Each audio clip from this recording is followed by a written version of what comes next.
മുറ്റത്ത് നല്ല ഭംഗി തരുന്ന ഒരു മരച്ചീരയാണ് സൗഹൃദച്ചീര.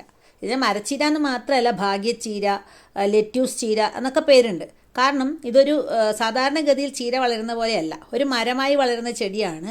പക്ഷെ നമ്മൾ കറക്റ്റായിട്ട് പ്രൂൺ ചെയ്യുകയാണെങ്കിൽ നല്ല ഷ്രബ് പോലെ, അതായത് ഒരു കുറ്റിച്ചെടിയായിട്ട് വളർത്താൻ പറ്റുന്ന ഒന്നാണ് സൗഹൃദച്ചീര.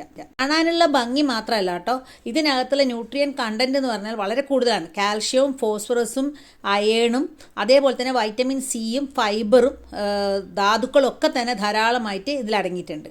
നമ്മുടെ കാലാവസ്ഥയിൽ വളരെ പെട്ടെന്ന് വളരുകയും ചെയ്യും. അപ്പോൾ ഇത് ചെയ്യേണ്ടതെന്ന് വെച്ചാൽ 25 സെൻറ്റിമീറ്റർ നീളമുള്ള കട്ടിങ്സാണ് നടാൻ വേണ്ടിയിട്ട് ഉപയോഗിക്കേണ്ടത്. നമുക്ക് മഴക്കാലത്ത് വേണമെങ്കിൽ നേരിട്ട് നമ്മൾ നല്ലൊരു കുഴി എടുത്തിട്ട്, അതായത് ഒരു 2 അടി നീളവും വീതിയും താഴ്ചയുള്ള കുഴി എടുത്തിട്ട് ഉണങ്ങിപ്പൊടിഞ്ഞ കാലിവെള്ളം ഇട്ടിട്ട് നമുക്ക് നേരിട്ട് തന്നെ 25 സെൻറ്റിമീറ്റർ നീളമുള്ള കട്ടിങ്സ് നടാം. അല്ലെങ്കിൽ വേര് പിടിപ്പിച്ച തണ്ട് നടുന്നതും നല്ലതാണ്. ഇത് ഭാഗ്യച്ചീര എന്ന് പേര് വരാൻ കാരണം എന്താണെന്ന് അറിയാം, ഇതിനകത്തുള്ള ന്യൂട്രിയൻ കണ്ടന്റ് കൊണ്ട് തന്നെയാണ്.